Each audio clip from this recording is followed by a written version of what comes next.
Hey guys, this is Jake here at Canadian Cutting Edge. Today we're taking a look at this knife.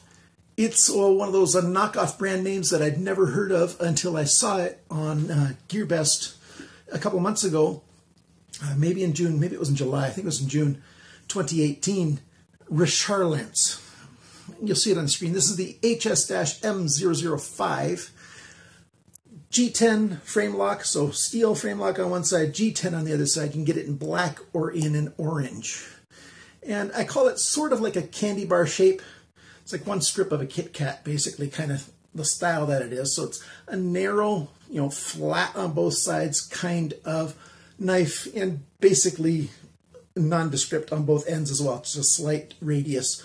And that's basically the shape of the knife before you open it.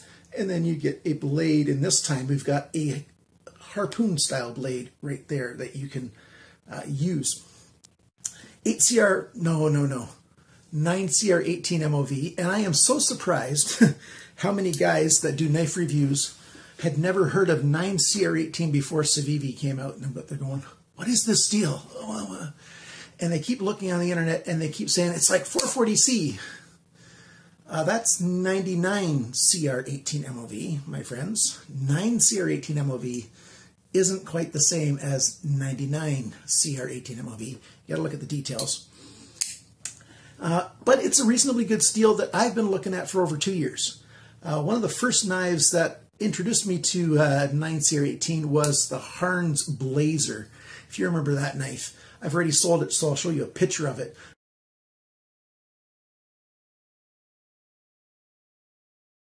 This thing is a beast of a knife. It's a big honking chunk of steel. It goes ka-thunk when you open it. And I love that knife. And the steel was just great. And I've reviewed a number of knives, at least 20, maybe more, 30, that have 9CR 18 MOV. And it's a reasonably good Chinese steel, better than 8CR 13 MOV. The 9CR 18 is a little more durable, a little more robust, a little bit harder, holds an edge a little bit better. So, of course, preferred. But this coming from a guy who finds 8CR 13 MOV to be a reasonable steel if you get your knife at a good budget price and if it's been hardened well. The Chinese are getting a whole lot better. Just look at the quality of the build of the knives. Yes, they're getting a whole lot better at doing hardening and tempering of steel as well.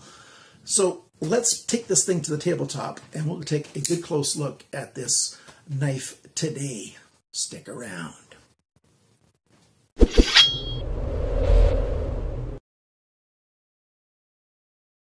Let's take a look at the frame lock side first. So we've got nice stainless steel frame lock, and it's a fairly thick chunk of steel. And we've got a nice deep carry pocket clip, ultra deep because it's deeper than the knife itself. So that's a very good thing. A nice relief cut here for the frame lock to work. And then there's a screw underneath the pocket clip right there that you can just barely see, and right there. So this side, they put the standard screw head there, and then on this side, they put it on the end. It's kind of awkward. I'd rather have them both the same, both have the flat on this side, or both have it on this side, but they have to make it on this side for this end because you can't get at it when the pocket clip's in the way. So this screw here should have the other screw like that. In my opinion, I like both sides to be the same. So that's what I'd like to see. That's a very tiny thing. That's just an assembly thing. That's not a big issue at all.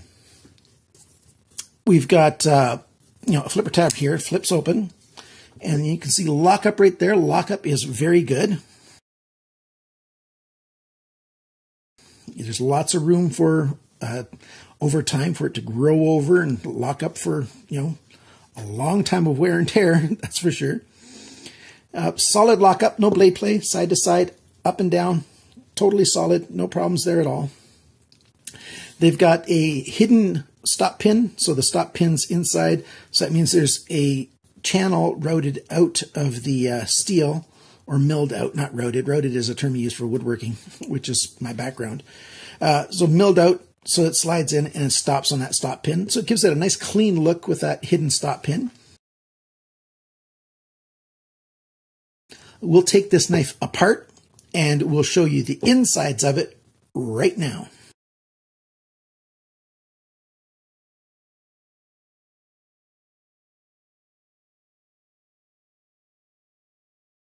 So that was just still pictures, so you can see everything. What do you think of all that stuff? Ball bearings, not bad. Detent ball, yeah, that's a pretty good detent ball. And the action on this thing is very, very smooth. You know, you have to use the, holding it down there, you have to use the light switch method. It's the only method that works with the way this is designed. If you're pushing down straight and you're ahead of the fulcrum, the center of the pivot pin, then you're pushing down on this side and you're pushing up on this side. So you just can't do it. You have to do light switch method, and it's got that rounded curve and your finger fits in there, and the light switch works great. Which makes it seem weird. Why'd they put jimping on the other side here? Because you can't use that side. You just can't make it open that way. You have to use a light switch. Not a big deal. It's just kind of odd. So that's the pivot. We've got a full flat grind. It's a nice saber grind on there.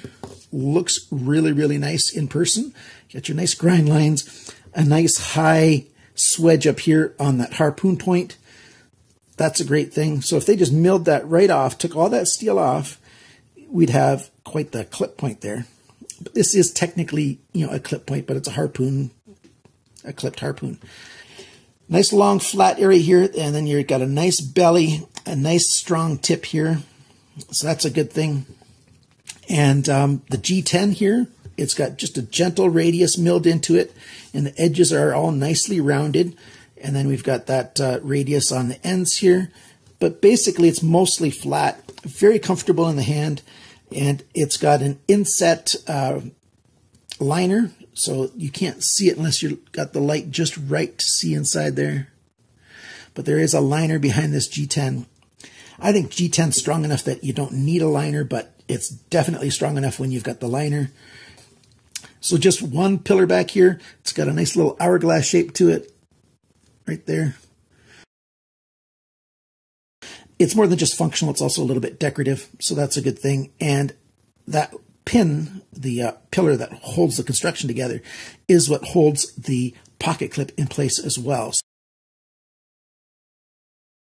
So if you wanted to get rid of that, you'd have to take it totally apart and to take the pocket clip off. And that's, you know, a choice that you can make if you want to do that. There's no lanyard hole anywhere. See how close that blade gets to that pillar?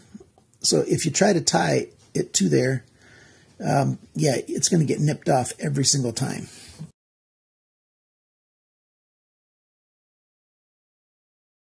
It's a no lanyard knife, which I don't mind at all because I almost never use lanyards. Pocket clip, how functional is it? Well, you've got a nice little ramp here, so it's easy to get the fabric underneath there, and it has not created any hot spots right here in my hand when I used it. I carried it for quite a while, used it quite a bit.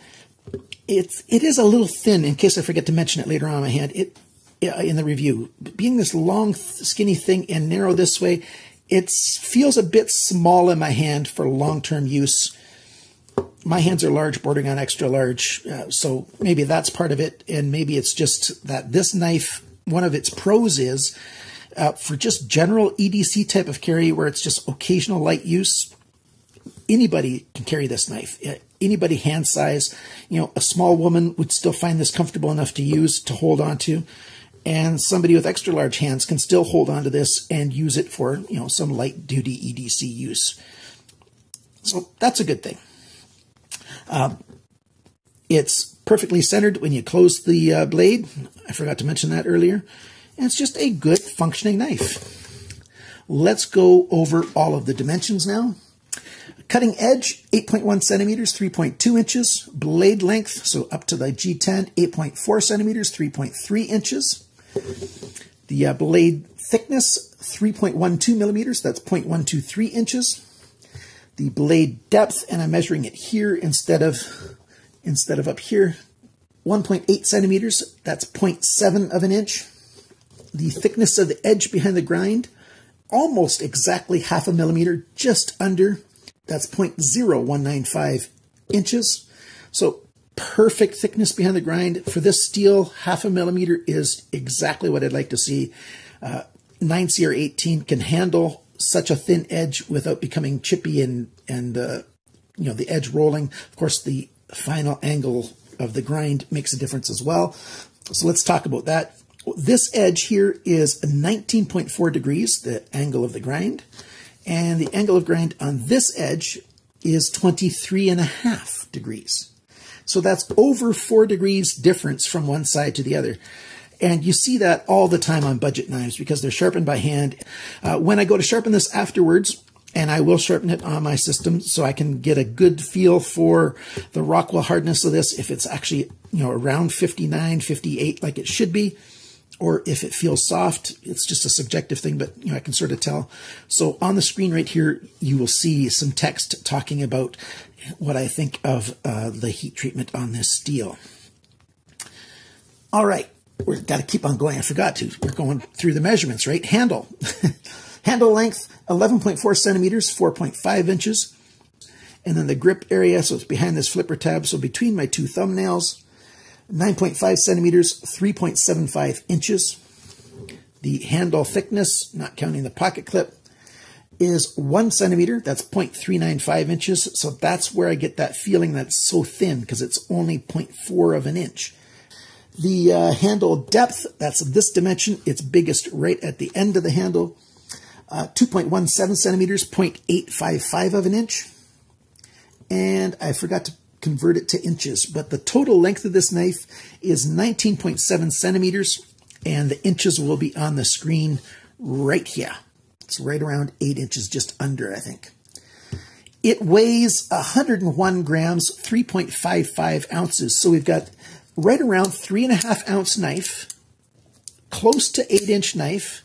The balance proportion between the blade steel and the handle being, 3.3 inches, 4.5 inches. That's not bad. It's a pretty good balance. Weight is good. It's a decent knife to carry around. Fit and finish on this knife, I'm calling it, around average. For a budget knife, it might be a little bit above average. For a knife in this price range, it certainly is a little bit above average because I've seen a lot of crappy knives that are under $20 US. Yes, that's how much you can get this for if you use the GearBest app. It's a strange thing going on at GearBest right now for this knife. If you buy it through a web browser, you're going to be paying $23.99 US and then 79 cents for shipping. But you're going to save $7.11 if you use the GearBest mobile app. So $7 off on a $24 knife, that's a big percentage off. GearBest is really trying to promote their app right now. Down below the video, I have links for both browser and app. And that's how I label them, browser and app. You can see that on some of my other videos as well. If you use my links, I get a tiny bit of a commission, and that really helps with my channel, and your price doesn't change at all. Well, I finished the video and then had to come back because I need to do some cut tests for you guys. And so I've included that right now. This has got the factory edge on it still. Thankfully, I was just getting ready to sharpen it, and then I remembered I didn't do the cut test. So there you go. From the factory edge, even though it's got a grind that's a little bit odd, which they all are these days on budget knives, pretty much. There are some good exceptions. It does a pretty good cut. Let's see how well it cuts some paper.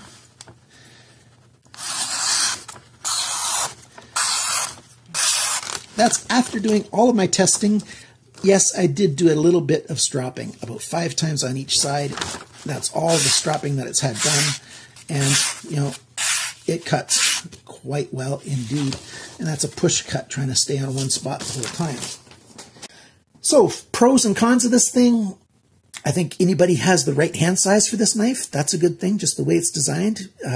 If your hands are really super big, you might find this a little small, but everybody else, you're going to like that for the size. It's got a super deep pocket clip. Oh, I didn't show you that yet. So here, let's try the pocket clip. You put it in, and it sits in there. It's, narrow, thin, and you can't see the knife. It just is hiding in there. So it's a great pocket clip. Holds quite well, and it's, very functional that way. It's a good carrying knife in the pocket. The ball bearings are a really good thing because you get really good action on here. And give it a little shake and it comes down. Detent is very good. Let me see it get sucked. I'll let you see it get sucked in. When I get close, there you go. See, it sucks it in. And the way you can, the way a knife blade gets sucked in, you can tell how good that detent is. It's a nice light knife for those of you guys who are looking for a really light knife. Me, I like all knives. I'll carry a heavy knife. I'll carry a light knife. It's much more about how pleasing the knife is to me. How about some cons? Yes, there are some cons to this knife. Access to this frame lock. Well, take a look here. If you can see that just right, there's a little bit of a relief cut there. So you can access the frame lock. That's too small. It needs to be a little more generous. Well, not an 1/8 of an inch. It doesn't need that much more, but maybe an 1/8 of an inch total from this edge down to what this edge should be. So you can easily take off some G10 here.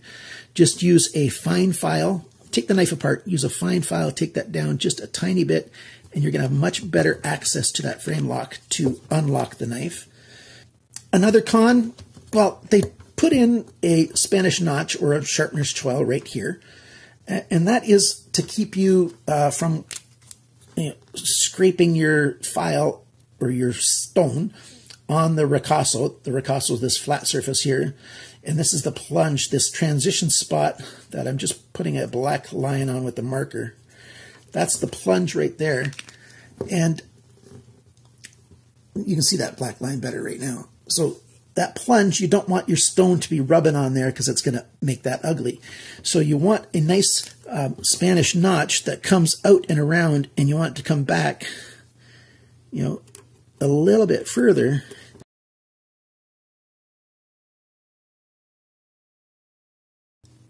The only other con, the third thing, is I don't understand the jimping on the front here. Maybe it's just decorative jimping, because that jimping doesn't help you at all. This is how you hold the knife when it's open. You don't touch that jimping at all. And when the knife is closed and you go to open the knife, you don't touch that jimping at all. So why is it there? Maybe it's decorative. I don't know. So those are the three things.